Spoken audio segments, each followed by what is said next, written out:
I got wasted at a work retreat and slept with a colleague. Afterward, she said we're both adults and drunken mistakes happen, so don't worry about it. I figured that was the end of it. Now, my toothbrush holder suddenly has 2 toothbrushes. My closet is stuffed with her sundresses and jackets. Half my fridge is occupied by the organic Greek yogurt she buys. Yesterday, I discovered she'd thrown out my trusty 3-year-old electric razor and replaced it with a matching couple set, telling me with a straight face, "Your old one was an eyesore. Now, just to get in my front door, I have to navigate a mountain range of her Amazon boxes. The sofa is perpetually buried under a pile of new clothes, tags still attached. The absolute last straw was last week, when she unplugged my PlayStation 2, in her words, 'Make room for my new aromatherapy diffuser.' It all started that night. We'd had too much to drink at the team building event, and I woke up to find Mia Foster in my bed. I was so shocked I nearly rolled onto the floor. She sat up, rubbing her eyes, the comforter slipping down to her waist, revealing a faded t-shirt with my old college logo on it. 'Morning, Ethan,' she said with a yawn, her hair a complete bird's nest. My mind was a total blank. The memories of last night were a pixelated mess. Mia stretched, the hem of the t-shirt riding up a few inches. 'Don't look so horrified. We're adults.' She swung her bare feet onto the floor, stepping over my sneakers, and picked up her bra from where it lay on the carpet before heading to the bathroom. I just stared at the college crest on her back, dumbfounded. When the sound of the shower started, I finally noticed 2 glasses of water on my nightstand. Under one of them was a packet of Advil.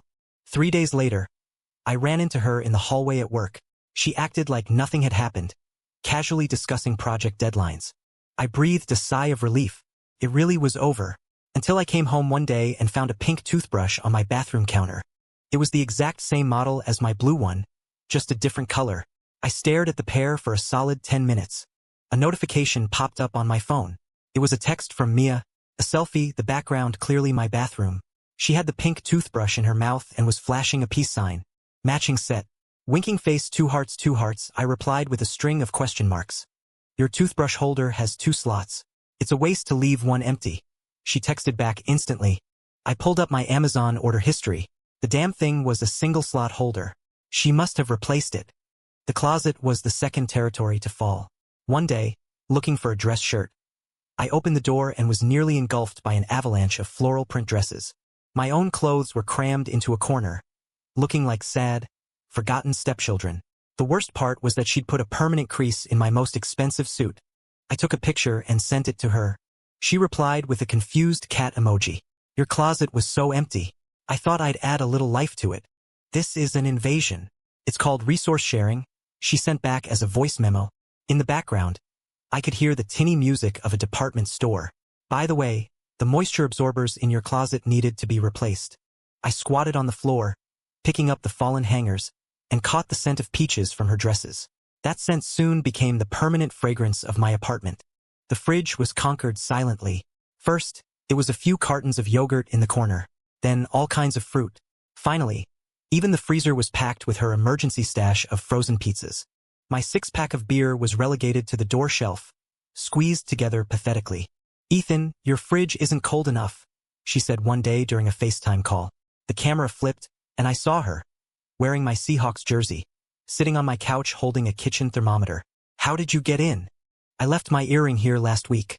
The building manager let me in," she said, completely unapologetic. "I brought you dinner, by the way. I got home from working late, around 9, and sure enough, there was a warm takeout container on the coffee table. Underneath it was a sticky note.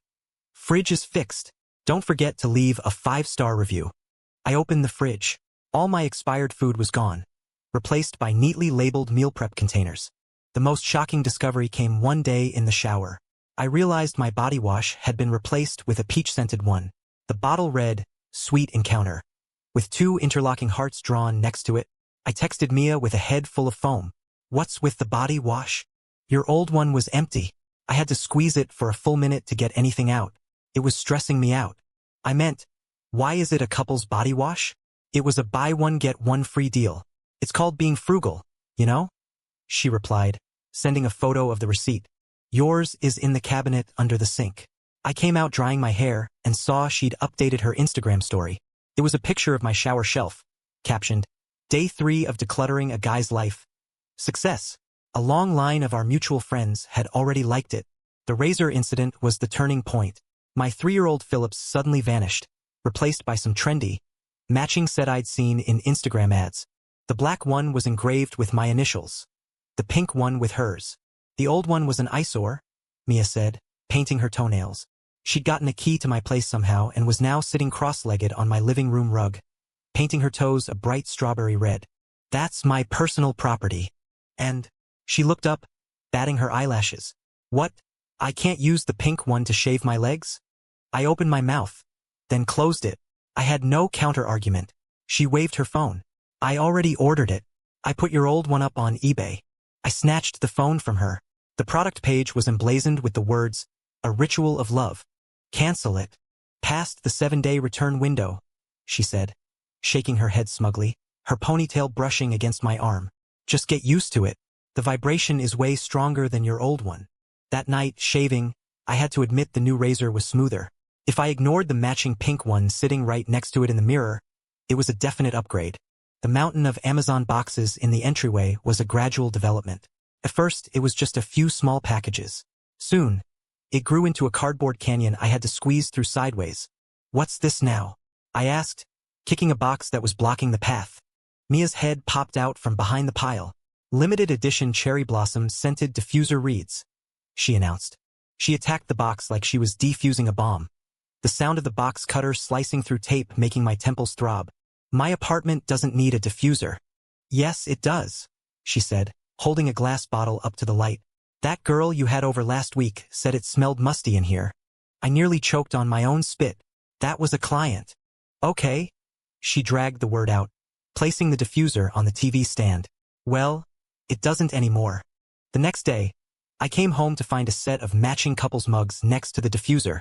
The handles were designed like intertwined branches. She posted a picture of them on her Instagram. "Found my oak tree." I silently saved the image. The new clothes on the sofa were the final frontier. One day, I pushed open my door to see 5 or 6 shopping bags piled on the couch, the price tags glinting in the evening sun. Mia was curled up asleep amidst the new apparel, hugging a throw pillow with our company logo on it. I crept over to grab a blanket for her, but she suddenly opened her eyes. "This would look good on you," she said, tossing a dark blue button-down shirt at me. "I saw it when I was checking out and thought of you." The price on the tag made me suck in a breath. "This is too expensive." "I put it on your card," she said with a grin. "Your pin was way too easy to guess." "Your ex-girlfriend's birthday? Really?" I almost threw the shirt in her face. "Kidding," she yelped, jumping up to dodge it. "I paid for it with my own money. Go on, try it on." The shirt fit surprisingly well. The man in the mirror looked different, sharper. Mia stood behind me, fixing the collar, her fingers occasionally brushing against my neck, carrying the scent of rose hand cream. "Well, it's okay," I said, tugging at the hem, a little too formal. "It's for a date," she said, stepping back and tilting her head. "My cousin's getting married next week. You'll be my +1. I only then noticed that she was wearing a dress in the exact same shade of blue. "Is this a matching set?" she said, twirling around, the hem of her skirt brushing against my knees. I spent all afternoon picking it out. I was staring at the part in her hair when I realized my PS5 was gone from its spot on the coffee table. "Where's my PlayStation?" Mia pointed to the TV stand. "Put it away. Had to make room for the aromatherapy diffuser." She pressed a button on a small remote, and the spot where my console used to be was now occupied by a slowly rotating candle holder. The warm, yellow light illuminated her triumphant smile. "Pretty, right? So romantic."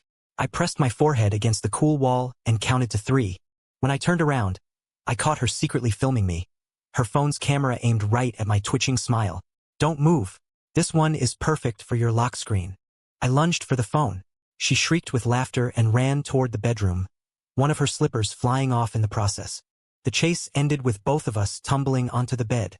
Her hair fanned out across the pillows, her breath sweet with the smell of strawberry gum. Our noses were inches apart. I suddenly noticed a tiny mole just below her left eye. "Ethan," she whispered, "your heart is beating really fast." I scrambled off the bed, making an excuse about needing a shower. In the bathroom, that bottle of Sweet Encounter body wash glowed with an amorous pink hue under the lights. When I squeezed it, the foam came out in the shape of a perfect heart. I stood in the middle of my living room, feeling like I'd walked into the wrong apartment. The coffee table had been moved against the wall, and the spot where my PS5 used to be was now occupied by a vase filled with dried flowers. Mia was sitting cross-legged on the floor, meticulously sticking glow-in-the-dark stars to the wall behind my TV. "What are you doing?" My voice was trembling slightly. She didn't even turn around. "The lighting in here is terrible. Just a little remodel. Did you even ask me? Your phone's on silent, isn't it?" She finally turned, a fleck of glitter on her cheek. "I sent you like a dozen texts." I pulled out my phone. 18 unread messages. The latest one read, "The sofa looks so much better if you move it 8 inches to the left." My black leather sofa was now draped in a beige knit blanket and covered in a horde of colorful throw pillows. It looked like a bodyguard who'd been forced into a princess dress. "Put everything back. Now." "No," she said, pouting like a petulant child. "It's so much cozier this way." I reached for the blanket, but she lunged forward and pressed my hand down. We were frozen in a standoff in front of the sofa, that peachy scent of hers drilling its way into my nostrils. "Just try it for a week," she said, her voice suddenly soft, her finger tracing a little circle on the palm of my hand. I snatched my hand back like I'd been zapped and turned to move the coffee table. Underneath it was a sticky note. Surprise, in the left drawer of the TV stand the writing was surrounded by tiny, hand-drawn hearts. Inside the drawer was my PS5 controller, polished to a shine, with fully charged batteries. Next to it was one of her scented candles. The label read, "Game Time, for Ultimate Victory." I looked over at Mia. She was pretending to be engrossed in sticking up the last of the stars, but the tips of her ears were glowing a translucent red. The lunchbox war began on a Wednesday. That day, I opened the fridge to grab a beer and found 5 neatly stacked meal prep containers. Each one had a sticky note on it. Monday through Friday, each with a different emoji drawn on it. "What is this?" Mia's head popped up from behind the sofa, a shred of wallpaper still stuck in her hair. "Lunch." Mia's head popped up from behind the sofa, a shred of wallpaper still stuck in her hair. She said, her voice soft, "The food in the office cafeteria is disgusting." I picked up the Monday container. The sticky note had a yawning panda on it. "When did you make these?" "Last night while you were gaming." She counted on her fingers. "Barbecue chicken, roasted broccoli, and a mini frittata. All your favorites." I did love those things, but I couldn't remember ever telling her that. On Tuesday morning, I found myself, as if guided by some unseen force, grabbing the Tuesday container on my way out. At the office microwave, a guy from another department whistled. "Girlfriend's cooking?" "No," I mumbled, looking down at my food. The meatballs were so savory I could have swallowed my own tongue. Wednesday's lunch came with a note. "Eat your carrots. Good for your eyes," next to a smiley face. Thursdays had an extra kick of spice. Exactly how I liked it. On Friday, I deliberately left the container at home. At noon, I got a text from Mia. "Your lunch is at the front desk of your department." Attached was a picture of our receptionist's exasperated face. I ran down to get it and found the container was still warm. The note on top read, "If you forget again, I'll let you starve," followed by 3 angry face emojis. I sent her a picture of the empty container. She replied instantly, "What do you want for tomorrow?" I stared at the text for a long time before finally typing back, "Barbecue ribs." On Saturday morning, I woke up to the sweet and tangy smell of barbecue sauce wafting from the kitchen. Mia was at the stove, wearing my apron, her ponytail bouncing with every stir. The apron strings cinched her slender waist, and a small patch of her back was damp with sweat. "You're awake?" She turned and smiled at me, a smudge of sauce on her nose. "Taste this." She scooped up a bit of sauce, blew on it, and held the spoon to my lips. It was a little too sweet, but I said, "It's okay." "Liar," she said, turning back to the stove. "You know it's perfect." I leaned against the doorframe, watching her cook, and noticed a small succulent plant on the kitchen windowsill. Sunlight filtered through its leaves, casting dappled shadows on the back of her hands. I never threw away any of those lunchbox notes. I secretly kept them tucked inside a folder on my desk. One time, looking for a contract, I accidentally flipped it open, and a cascade of tiny hearts fluttered out from between the pages. Game time became a subtle tug-of-war between us. Friday night was my sacred gaming night, and Mia always seemed to, coincidentally, want to watch a movie at the exact same time. "Just one match," I'd say, putting on my headset. "It'll be quick." 2 hours later, she'd be sitting next to me, hugging a pillow, her face right in front of the screen. Wow, that female character's boobs are huge. My hand would slip, and my character would die a gruesome death at the hands of the final boss. You did that on purpose. No, I didn't, she'd say, leaning her head on my shoulder. I'm so bored. Can't we do something else? The neckline of her pajamas was a little too loose, and when I looked down, I saw more than I was supposed to. The controller would fall from my hands, landing with a soft thud on the carpet. The next day, I woke up to find a new beanbag chair in front of the TV. The gaming candle was placed in the center of the coffee table, with a note stuck to it. Your official gaming throne P.S. Tonight, I'm watching Titanic. I crouched down to inspect the new chair and pulled a receipt from between the cushions. Price $129.99. Paid by Mia Foster. That night, I ended my game early and found her already asleep on the beanbag. Titanic was paused on the scene where the ship was sinking. She was clutching my favorite gaming-themed throw pillow. I tiptoed over to get a blanket, but she suddenly mumbled, "Cold." The thermostat read 78 degrees. I nudged the temperature up a couple of degrees. As I draped the blanket over her, I noticed her eyelashes were fluttering. Faking it, she immediately buried her face in the pillow, her ears turning bright red. When I turned off the TV, I noticed she'd set a 15-minute sleep timer. The scented candle was gaming-themed, with a little pixelated sword on the label. Mia's packages started arriving addressed to Ethan Cole, care of Mia Foster. The guy at the front desk started giving me suggestive looks, even offering a thumbs up once. It's not what you think, I tried to explain. He just clapped me on the shoulder. I get it, man. I get it. Youth is a beautiful thing. I hauled a massive box inside to find Mia trying on a new lipstick in front of the mirror. What's this now? I hauled a massive box inside to find Mia trying on a new lipstick in front of the mirror. Curtains, she said, tearing into the box like it was a Christmas present. Your old ones were terrible at blocking out the light. She was right. I'd been meaning to replace them for a month. How did you know? You complained last week that the sun was waking you up on your day off, she said, blotting her lipstick on a sticky note and sticking it to my forehead. Your memory is terrible. The new curtains were a deep navy blue and blocked out the light perfectly. I woke up from a nap thinking it was the middle of the night, only to check my phone and see it was 4 in the afternoon. Mia was curled up on the other end of the couch, scrolling through Amazon, the light from her phone illuminating her makeup-free face. You're awake, she said, putting down her phone. Hungry. I shook my head and noticed her shopping cart was full of home goods. At the very top was a set of matching pajamas. The men's version was my size. Oh, that? She quickly scrolled past the page. Just browsing. We fell into a strange silence, broken only by the gentle sway of the new curtains. Later, I found out she'd secretly ordered the pajamas and hidden them in the back of my closet. The tag's still on. The drunken incident happened at a department dinner. I forgot to tell Mia I wouldn't be home for dinner, and my phone died.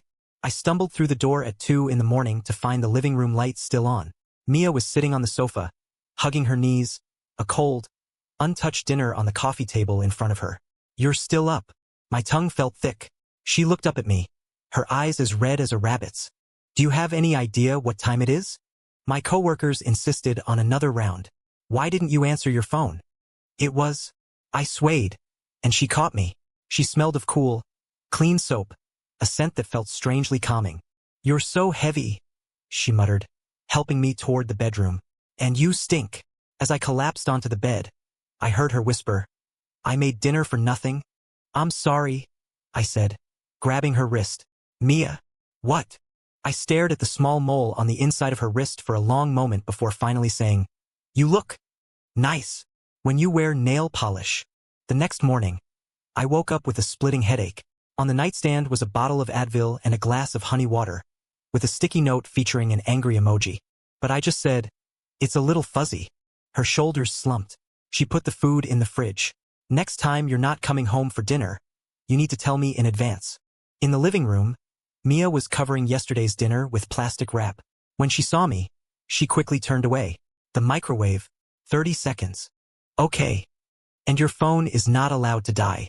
Okay. And another thing. She suddenly turned and poked me in the chest. If you ever get that drunk again, you can just stay out all night. I got sick on a Tuesday. It was pouring rain, and I got soaked on my way home, spiking a fever of 101.5 by nightfall. In a half-conscious daze, I felt someone tuck a thermometer under my arm. Open your mouth. Mia's voice sounded like it was coming through a layer of cotton. I obediently swallowed the Tylenol. I woke up in the middle of the night, parched, and found her asleep in a chair pulled up next to my bed. A damp washcloth still clutched in her hand. The lamplight cast long shadows from her eyelashes, which trembled with each breath. I tried to cover her with a blanket but accidentally knocked over a glass of water. She mumbled, looking up groggily. You need water? She held the glass to my lips, her other hand supporting the back of my neck. What time is it? I asked, my voice hoarse. 3:30, she said, feeling my forehead. Your fever's down. Are you hungry? I shook my head, my eyes fixed on the dark circles under hers. You should go to sleep. Don't be a hero, she said, helping me lie back down. She suddenly smiled. You're surprisingly obedient when you're sick. The fever broke the next day. I woke up to the smell of chicken noodle soup filling the apartment. Mia was on the balcony hanging laundry. My button-down shirts were hanging next to her little dresses, dripping in the sun. She turned and saw me, her eyes lighting up. You're out of bed. I didn't tell her that this was the first time in my memory I'd had someone take care of me when I was sick. Growing up, whenever I had a fever, my parents would just leave a glass of water by my bed and go to work. Mia brought the soup to my bedside, scooped up a spoonful, and blew on it. Say, I can do it myself. The patient has no right to protest, she insisted, holding the spoon steady. Hurry up. The soup was perfectly seasoned. I ate one spoonful after another while she watched, her eyes crinkling into happy crescents. Good boy. A sliver of sunlight pierced through the new curtains, drawing a golden line on the floor. The tips of her slippers tapped lightly on that line of light, as if playing an invisible piano. For a moment, I wished I could stay sick a little longer. The day my annual physical results came back, Mia slapped the report down on my desk. High cholesterol, she declared, her finger tapping the damning numbers as if she were a judge handing down a death sentence. I popped a potato chip into my mouth. It's not a big deal. Not a big deal? Her voice shot up, making my nearby colleagues glance over. Starting today, no more junk food. The next second, she confiscated the 3 bags of chips, 2 chocolate bars, and a can of Coke from my desk drawer. You're a tyrant, I muttered. She leaned in close, her lips near my ear. Say that again and the PlayStation is next. The peachy scent of her shampoo filled my senses, and I immediately forgot what I was going to say. When I was leaving work, she magically produced a lunch bag from her purse. Healthy dinner. The container was divided into 3 compartments: brown rice, boiled chicken breast, and steamed broccoli. I poked at the chicken with a pained expression. What's the difference between this and eating cardboard? If you chew it 30 times, you can taste the sweetness, she said, resting her chin on her hand, watching my suffering with sparkling eyes. I'm eating the same thing with you. She opened her own container, and sure enough, it was identical, just a smaller portion. Why do you have more broccoli? Because I like it, she said, stealing a piece of my chicken. Just helping you out. Watching her chew her way through the health food, cheeks puffed out, I suddenly felt like the chicken breast wasn't so bad after all. That weekend, she dragged me to the grocery store, our cart piled high with green vegetables. This one is 0 sugar, 0 fat, she said, holding up a carton of yogurt.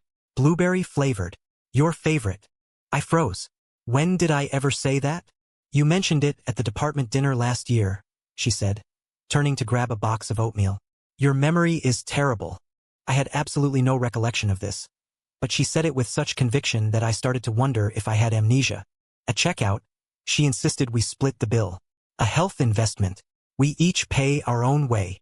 When the cashier scanned a box of condoms, we both blurted out at the same time, "That's not mine." The box of Trojans sat forlornly on the counter until the woman behind us in line tossed it into her own cart. On the way home, we passed a boba shop, and I instinctively started to turn in. Nope. Mia grabbed the corner of my jacket. We agreed. No more sugar. Just one. Half sweet, less ice with coconut jelly? She asked, raising an eyebrow. Don't even think about it. That was, in fact, my exact order. I was stunned by how well she knew me. As stunned as I was when she casually mentioned knowing which high school I went to. Finally, she compromised and bought 1 unsweetened jasmine green tea, with 2 straws.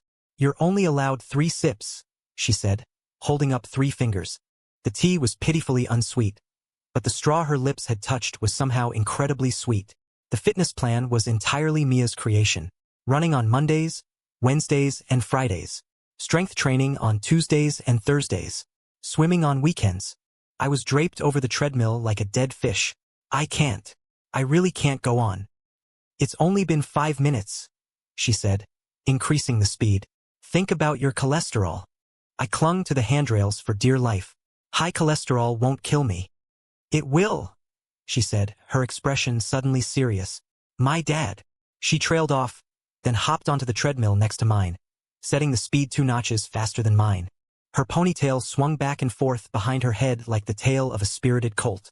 Later, I saw a hospital report in her phone's photo album. The patient's name was David Foster. Diagnosis: cirrhosis of the liver. That night, I secretly made her healthy meal a little more generous and added a side of fruit. When she saw it, her eyes went wide. I thought we were eating rabbit food. An occasional cheat meal is fine, I said, placing a piece of fish in her bowl. For protein. She ate the fish with her head down, her eyelashes casting small shadows in the lamplight. By the 3rd week of our fitness routine, I could actually keep up with her pace on the treadmill. Not bad, rookie, she said, handing me a towel. As a reward, we're going swimming this weekend. My hand, holding the towel, froze. Swimming? Uh-huh, she said, her eyes shining like stars. I bought a new swimsuit. The pool was surprisingly empty on Saturday. When Mia walked out of the locker room, I nearly choked on a mouthful of water. Her bikini was a sunny yellow, making her skin look as white as milk. What are you staring at? She said, blushing as she wrapped a towel around herself. Get in the water. I followed her mechanically, my eyes not knowing where to look. She was a surprisingly good swimmer, moving through the water like a nimble fish. I, on the other hand, thrashed around like a drowning dog. You idiot, she laughed, pulling me up.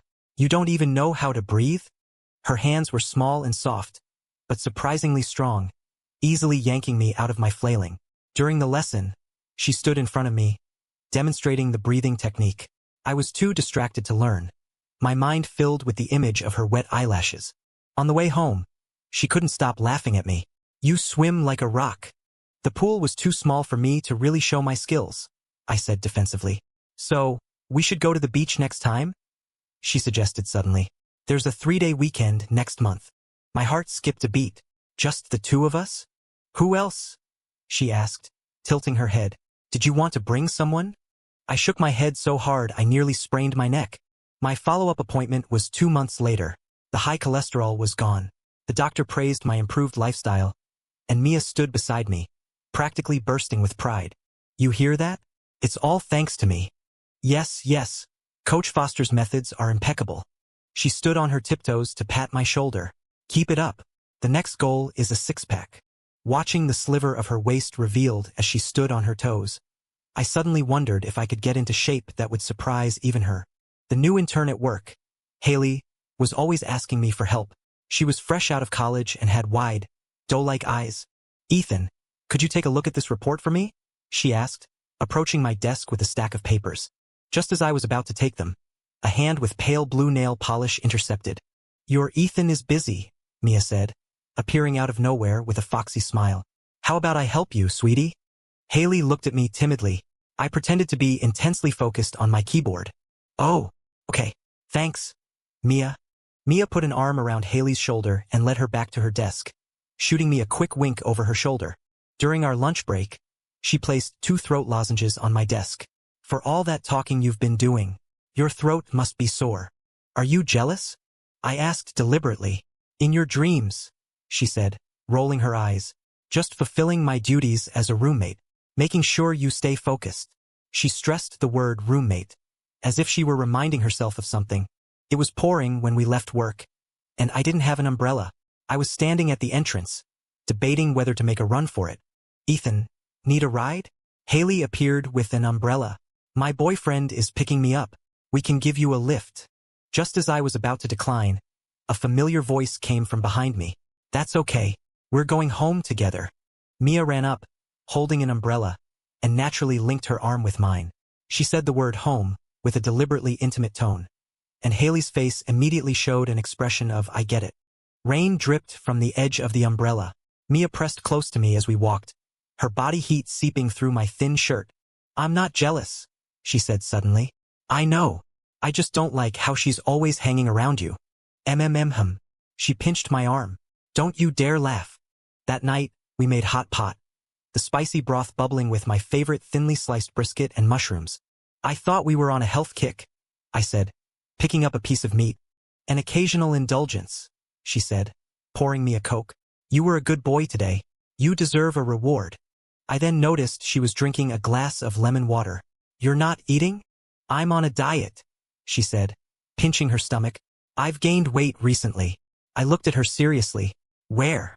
Here and here, she said, gesturing to her waist and thighs. My swimsuit is getting tight. I wanted to say that the sunny yellow bikini fit her perfectly, but the words that came out were, you have to eat to have the energy to lose weight. She burst out laughing and picked up a piece of lettuce, chewing it slowly. I later realized she had put all the meat on my side of the pot, only eating a few slices of potato herself. Movie night was our new tradition. Every Friday, Mia would pick a movie, and I'd be in charge of the snacks. This week, she chose a horror film, billed as the scariest movie ever made. Are you sure you want to watch this? I asked skeptically. Last time we watched a scary movie, you screamed and threw the entire bowl of popcorn on me. This time is different, she declared confidently. I'm mentally prepared. 10 minutes in, she had already mangled the throw pillow. 20 minutes in, she started inching closer to me. When a ghostly face suddenly jumped out on screen, she shrieked and threw herself into my arms. I can't watch. I can't watch. She buried her face in my chest. Turn it off. I held her with one arm and fumbled for the remote with the other. She was trembling in my arms like a frightened little animal. I told you couldn't handle it, I said, stroking her hair. Want to watch a comedy instead? She shook her head, hugging me even tighter. Just like this, for a little longer. We stayed in that position until the end credits rolled. Neither of us moved. I could feel her heartbeat through her thin pajamas, racing as if she'd just run a marathon. I looked down at the crown of her head and had the sudden urge to kiss her. Of course, I didn't.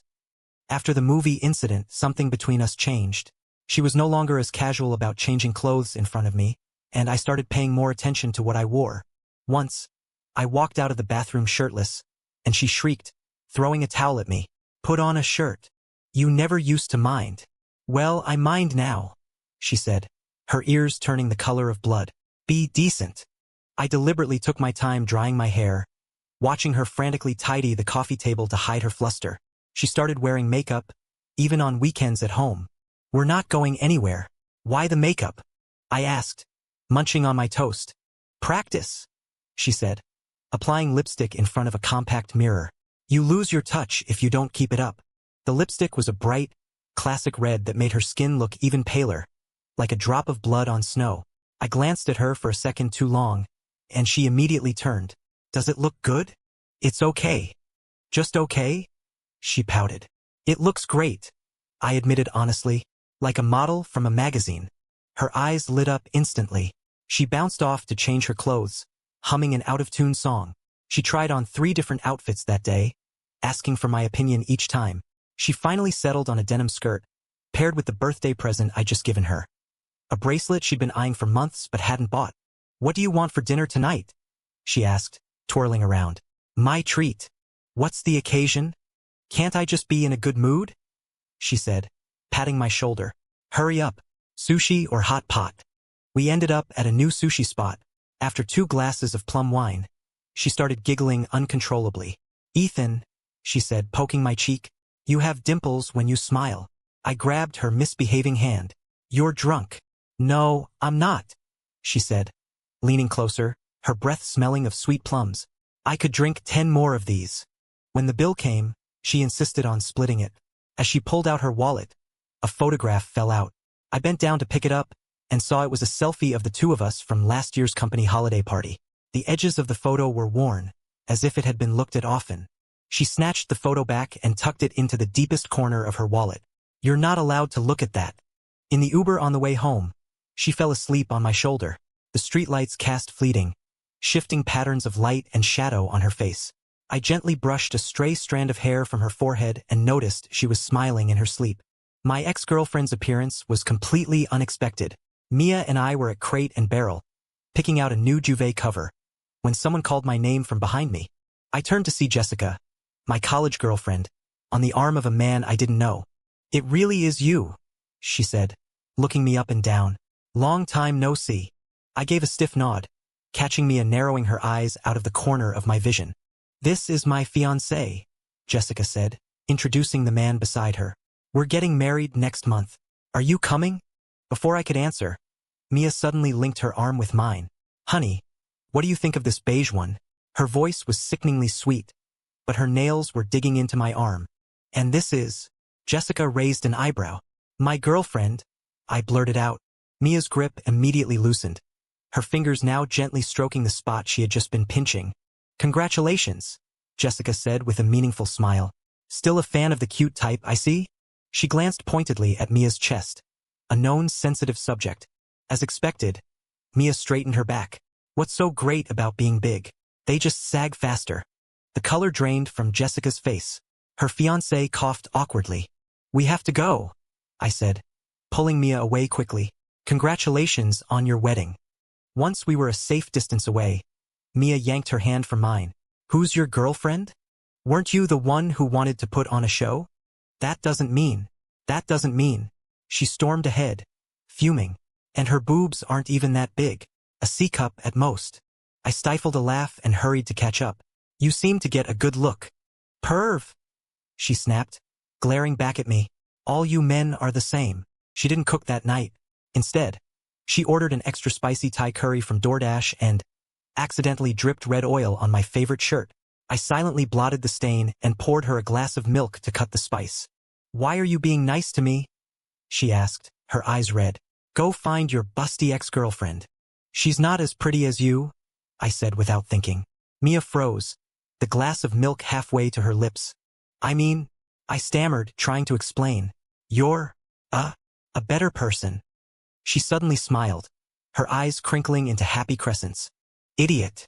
She didn't mention Jessica again that night, but when I got up for a glass of water in the middle of the night, I saw her sitting in the living room, scrolling through my phone. "Checking up on me?" I asked, leaning against the doorframe. She was so startled she dropped the phone on the couch. Who's checking up on you?" "I was just looking for the address of that sushi place." I picked up the phone. The screen was open to my contacts list. Jessica's name had been deleted. "Satisfied?"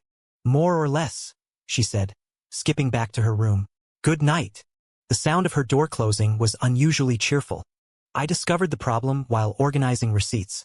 The so-called lease agreement of Mia's was crumpled at the bottom of a drawer.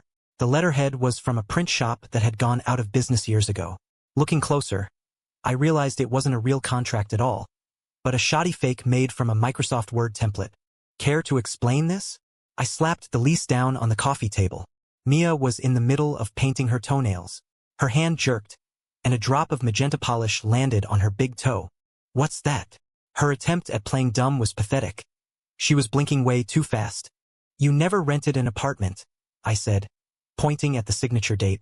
"By this time, your supposed landlord had already moved to Canada." Her toes curled up nervously, and she knocked over the bottle of nail polish, which splattered on the rug.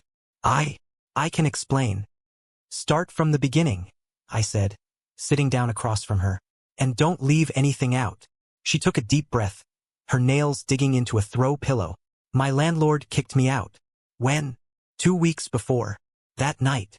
Her voice got smaller. "His son was getting married, and he needed the apartment back." My temples started to throb. "So that night—" "It wasn't planned." She looked up sharply, her eyes wet. Being drunk was real. But the next morning, I realized I had nowhere to go. "So you used me?" "No." She jumped up, stepping right on the spilled nail polish brush and wincing in pain. "I was just looking for a temporary place to crash." I laughed coldly. "Temporary enough to turn my apartment into your personal walk-in closet?" She just pursed her lips, twisting the hem of her shirt. One of my old t-shirts, its collar already worn soft from her washing it. "I want everything of yours packed up by tomorrow morning," I said, turning and walking toward my bedroom. "You can sleep on the couch until you find a place." I slammed the door, the force of it knocking loose one of the glow-in-the-dark stars she'd stuck on the wall. All night, I heard rustling from the living room, like a mouse gathering its hoard. In the morning, I opened my door, dark circles under my eyes, and found her curled up asleep on the sofa, clutching that little succulent plant. The coffee table was covered with neatly organized boxes. Her clothes, her makeup, her snacks. But the meal prep containers were still in the fridge, labeled Ethan's use only. I tiptoed to the bathroom and saw that the pink razor from the matching set was gone. Written on the mirror in lipstick were the words, "I'm sorry," followed by 3 faded little hearts. On my way to work, I deliberately took a different route to avoid her, but I ran into her in the elevator anyway. She was holding a cardboard box. "Morning," she said, her voice raspy. Her eyes were swollen. I took a half day to move. The corner of that sunny yellow bikini, the one she wore the day we went swimming, was peeking out of the box. My throat suddenly felt tight. "You found a place?" "Yeah," she said, staring at the elevator buttons. "A friend's couch." The elevator stopped at her floor. As she stumbled out, the bottom of the box gave way, and a shower of small items scattered across the floor. I knelt to help her pick them up, my fingers brushing against the pink mug from our matching set. "Thanks," she said, snatching the mug and shoving it back in the box. "You don't have to help." I watched her walk away, the backs of her legs tanner than when I'd first seen them in those denim shorts. On my desk was the little cactus she'd given me last week. A sticky note was still attached to one of its spines. "Don't be mad anymore." At lunch, Haley leaned in conspiratorially. "Why was Mia crying?" "You're seeing things," I said, poking at the broccoli in my healthy lunch, my appetite gone. "No, I'm not." I saw her in the bathroom touching up her makeup, and her eyes were all red. Haley whispered, "Did you two have a fight?" I put down my fork. "We're not in that kind of relationship." "The whole office thinks you two are dating," Haley said, blinking. "The way she looks at you is different." When I got home, I tripped over a package by the door. The sender was Mia Foster, the recipient Ethan Cole. Inside was the matching set of toothbrushes we'd bought at the store, my blue one polished to a gleam. There was also a note. "The first aid kit is in the bottom drawer of the TV stand. The cold medicine expires next March." I checked all the cabinets and realized she'd taken everything that was exclusively hers, but left behind everything we'd acquired together, including that set of matching pajamas we'd never worn. The sticky notes on the fridge were still there, a record of my favorite foods and things I didn't like. On impulse, I called her. It rang 3 times before she declined the call. 5 minutes later, I got a text. "Busy. What's up?" I stared at the screen for 10 minutes before replying. "How do you use the first aid kit?" 3 seconds later, my phone rang. Her voice was urgent. "What's wrong? Are you hurt?" "Stomachache. There's Pepto in the left drawer. 2 pink pills," she said, her words rushing out. "Don't drink cold water. There's soup in the freezer. When you heat it up." I cut her off. "Why did you lie to me?" The line went silent for so long I thought the call had dropped. "Because," I could hear her sniffle, "I wanted a home." The answer caught me completely off guard. After my parents divorced, neither of them wanted me. Her voice was as light as a feather. "I grew up bouncing between relatives. The first time I came to your apartment, I saw the slippers by the door, the life in the kitchen." She choked up. "I just didn't want to leave." I gripped the phone, thinking of the way she always arranged 2 pairs of slippers by the door, the way she religiously defrosted the fridge every week. She started crying again, this time without trying to hide the sobs. "You're such an asshole, Ethan." The line went dead. I sat on the sofa in a daze and noticed the pillowcases had been changed to her favorite Pikachu ones. Under the coffee table was a photo album I'd never seen before. I opened it.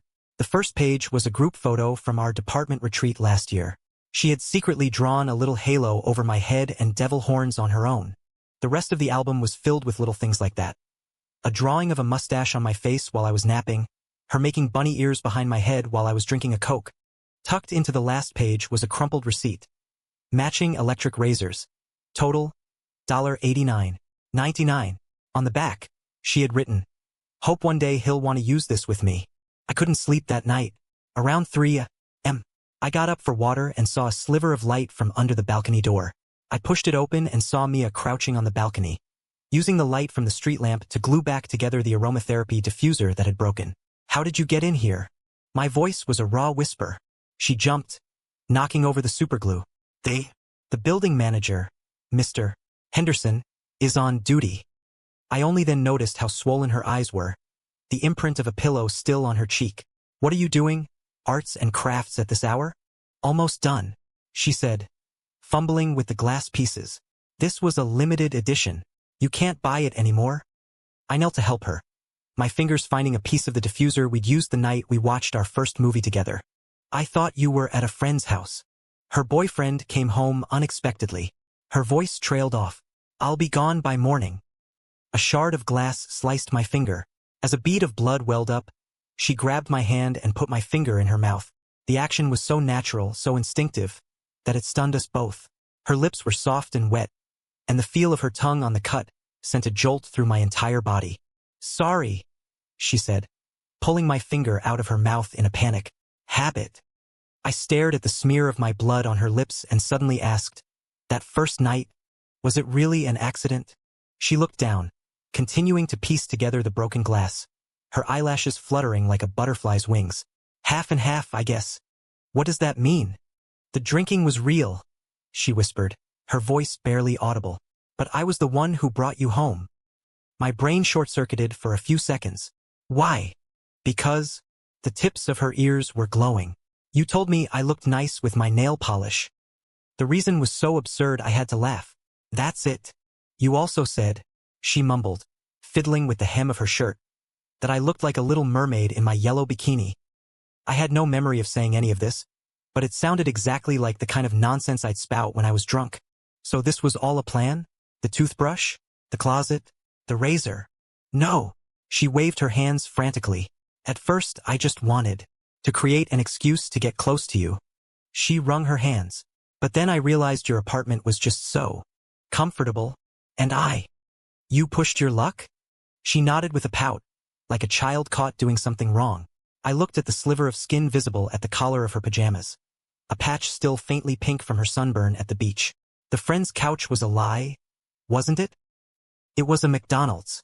I sighed, stood up, and went to the bedroom to get a comforter. Sleep on the couch. I'll help you find an apartment in the morning. Her eyes instantly lit up, like a shop window having its lights turned on. The next day was Saturday. I drove her to see 3 different rental apartments. The first had mold in the bathroom, the second was next to a construction site, and the third landlord didn't allow cooking. Maybe we should just forget it, she said, kicking at a loose stone on the sidewalk. I can just stay at a hostel near the office. No, I said firmly. We'll keep looking. That evening, it started to pour. We took shelter under the awning of a 7-Eleven, eating hot dogs from the roller grill. She took small bites of her hot dog and said suddenly, You know, I used to follow you. When? In college, she said, her eyes fixed on the rain. You were in the photography club. I used to sneak into the meetings. I nearly choked on my hot dog. We went to the same college? Yeah. I was 2 years behind you, she said with a slightly bitter smile. You even helped me pick up my lens cap once. I had no memory of it, but I had definitely been in the photography club. So, the job interview. Pure coincidence, she said, waving her hands quickly. I was so shocked when I saw you. The rain fell harder. Half of her shoulder was soaked, her t-shirt clinging to her skin. Let's go back, I said, taking off my jacket and draping it over her head. We'll look again tomorrow. In the car, she was fidgeting with her phone. I caught a glimpse of the screen out of the corner of my eye. It was an old photo of me from college, walking across campus. Is that your lock screen? She frantically locked her phone. No. When we got home, the power was out. The building manager said a transformer had blown in the storm. We ate instant ramen by candlelight, her face flickering in the warm glow. Ethan, she said suddenly, do you hate me? The ramen was so hot it had numbed my tongue. Not really. So, you don't hate me? Can I keep trying to win you over? Her eyes reflected the candlelight, shining with a startling intensity. I'll do it the normal way this time. I almost knocked over the candle. You call what you were doing before trying? That was strategic deployment, she said, sticking her tongue out. This time, I promise I'll take it slow. The candlelight flickered, and I saw the dancing flame reflected in her pupils. Do whatever you want. She grinned, a smile so bright it seemed to make the candle flame dance. It's a deal. That night, I dreamed of my college campus. A girl in a yellow dress was following me, but I could never quite see her face. I woke up to over a dozen new text messages, all of them good morning emojis from Mia. The last one read, Wakey wakey. I'm making heart-shaped eggs. From the kitchen, I could hear the clatter of a spatula, the sound of off-key singing, and the familiar scent of peach shampoo. I rubbed my temples and got out of bed. In the bathroom, she had placed my toothbrush and her pink one side by side in the holder again. This time, I didn't take hers out. Mia's normal pursuit procedure was even more annoying than I could have imagined. Every morning at 7 a.m. sharp, she'd knock on my door, holding a breakfast she'd made herself, though the eggs were always burnt around the edges and the toast was often carbonized. I tried making sunny side up today, she'd announce, holding up a container like a trophy. This is the one successful attempt after 5 failures. I'd stare at the Band-Aid on her left index finger. You don't have to do this. Yes, I do. Her eyes would sparkle like stars. Normal relationships have to go through a courting phase. I'd correct her. We're not in a relationship. We will be soon, she'd hum, setting down a glass of milk. Wait for me after work today. Okay? I got movie tickets for 6. I never agreed to that. I already bought them. Non-refundable, she'd say, skipping toward the door. It's a horror movie. I promise I'll be scared. After the door closed, I'd find a note under my plate P.S. I'm wearing the yellow dress you like. The note would be surrounded by tiny, hand-drawn hearts. At the office, she was more subtle. She'd only accidentally run into me in the break room to slip me a cookie, or she'd draw a smiley face on her notepad during a meeting and slide it across the table for me to see. But the entire company knew she was pursuing me. You're a lucky guy, Ethan. The interns would tease. Mia's so pretty and so devoted. Haley was more direct. If you don't say yes soon, you're an idiot. I'd look down into my coffee, only to find she'd somehow written I like you on the bottom of my mug with a Sharpie, and I'd already drunk half of it. One Friday, I worked late, until 9. When I left the office, it was raining. Mia was crouched in a corner of the lobby, playing on her phone. She jumped up the second she saw me. What a coincidence. I just got off work, too. You don't have an umbrella? I asked, already knowing the answer. Nope. She nodded so vigorously her ponytail flew forward. Want to share an Uber? We huddled together under my small umbrella, her peachy scent mixed with the smell of rain filling my senses. Did you change your shampoo? No, she said, looking up at me, her eyelashes dotted with raindrops. Why do you ask? The smell is different. Her eyes curved into happy crescents. That's because I wore perfume today. The top note is white peach. The umbrella was too small, and one side of her was getting soaked. I tilted it more in her direction. Ethan, she said, suddenly tugging on my sleeve. Look over there. I followed her finger and saw a small, soaking wet orange tabby kitten under the awning of a convenience store. Can we keep him?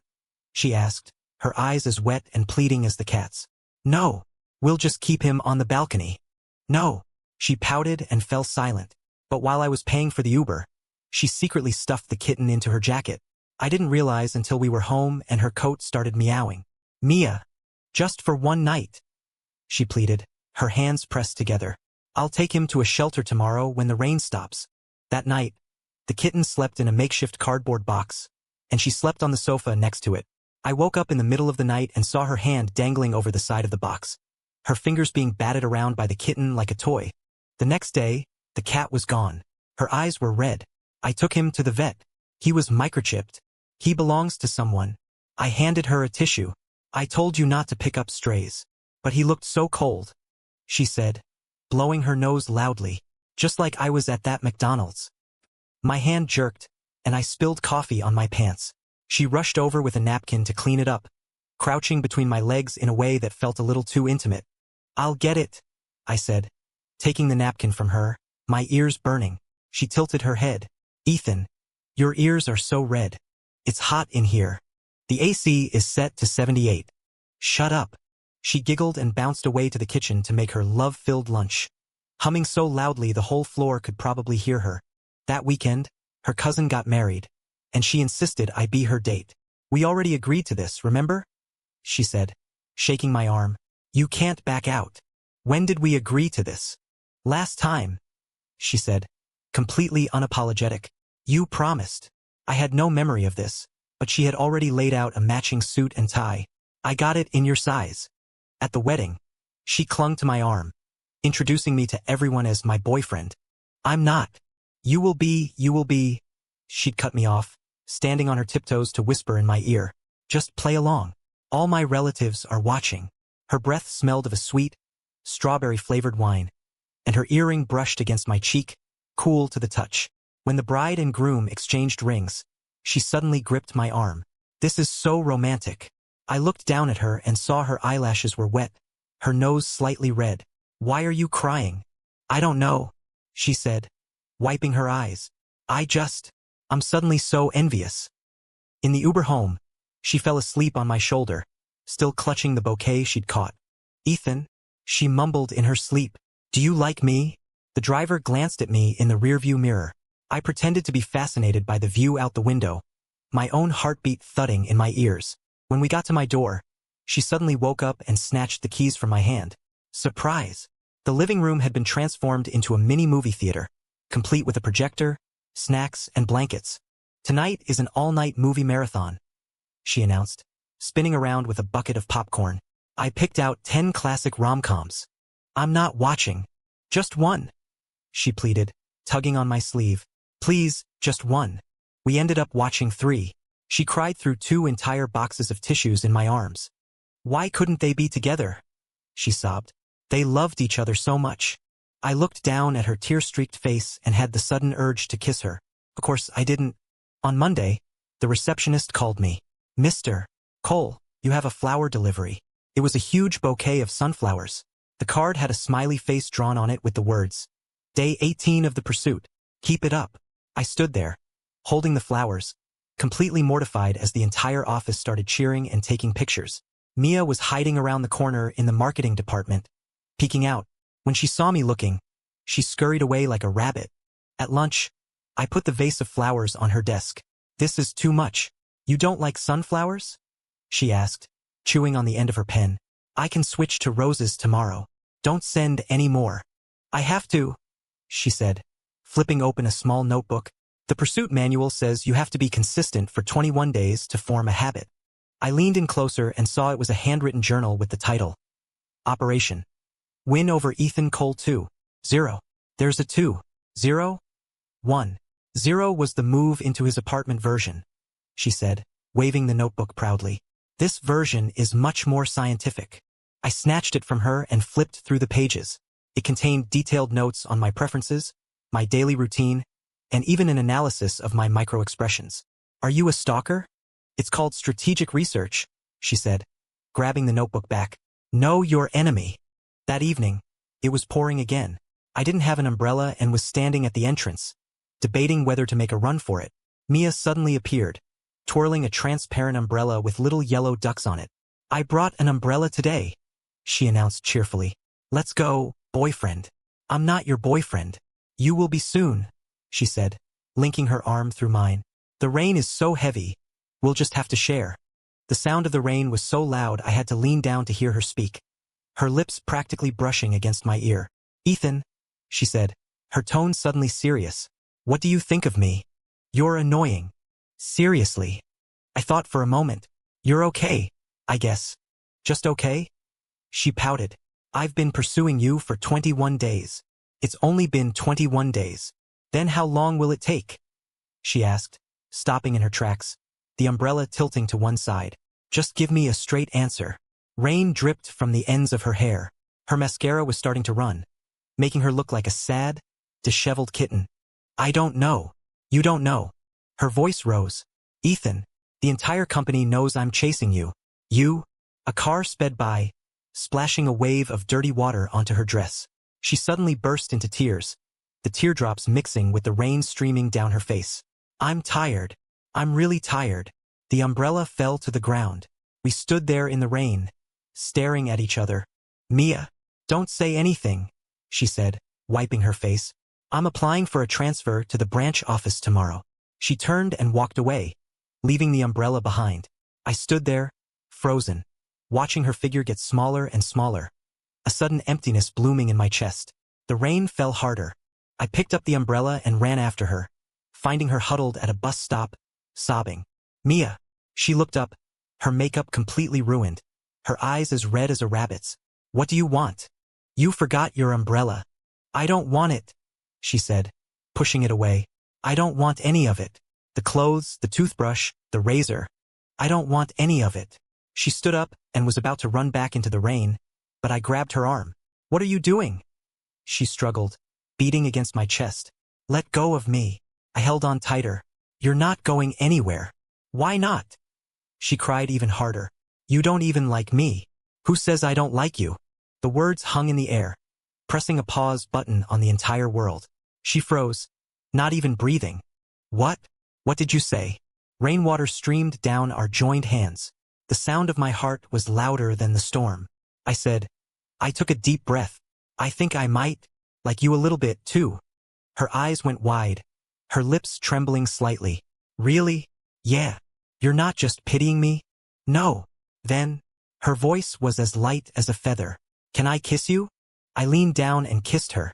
The rain ran down our faces and mingled on our lips, tasting of salt. Her lips were soft and cool, with the sweet taste of strawberry lip balm. Ethan, she said, breathless. I won. Yeah, I said. You won. On the way home, she giggled nonstop, swinging our clasped hands back and forth. So, are we boyfriend and girlfriend now? Yeah. Can I post it on Instagram? Do whatever you want. She immediately pulled out her phone and took a dozen pictures of our intertwined hands. Wait! She suddenly stopped. You haven't officially asked me out. Didn't we just kiss? That doesn't count. She stomped her foot. You have to say the words. I looked at her wet, expectant eyes and sighed. Mia, I like you. I can't hear you. I like you. She let out a whoop and threw her arms around me, nearly knocking us both into a puddle. That night, she moved all of her things back into my apartment, including the yellow duck umbrella. I actually already found a place, she confessed while hanging up her clothes. It's in the apartment complex next door. What? Strategic deployment, she said, sticking her tongue out. If I couldn't win you over, I figured I'd just live close by and keep trying. I shook my head, exasperated, and helped her organize her mountain of dresses. Ethan, she said, her tone suddenly serious. Do you really like me? How many times are you going to ask that? It just doesn't feel real, she said, looking down and fiddling with her fingers. You hated me so much before. I put down the clothes and walked over, wrapping my arms around her. I don't hate you anymore. Then, how much do you like me? A little less than you like me. Not good enough, she yelped, jumping up to playfully choke me. It has to be the same. We tumbled onto the sofa, her hair fanning out across my chest, tickling me. Ethan, yeah. I gave you a love letter once in college, she said softly, but you threw it in the trash right in front of me. I stared at her, shocked. When? At the photography club sign-ups. I was wearing a yellow dress. Her voice grew quieter. You said you hated that kind of public confession. The memory suddenly flooded back. There was a girl, but I had just been dumped by Jessica and was in a foul mood. So, meeting at the company. It was fate, she said, looking up to kiss my chin. You were destined to be stuck with me. I held her tighter, breathing in the peachy scent of her hair, and suddenly thought that fate wasn't so bad after all. The next day at work, the whole company knew we were together. Haley took a picture of us holding hands and put it in a frame on the reception desk. On the last page of Mia's pursuit manual, she had written, Day 22. Success. Underneath it, I added a note. She won. I surrender. But in the corner, in her handwriting, was a line she must have added later. Actually, we both won.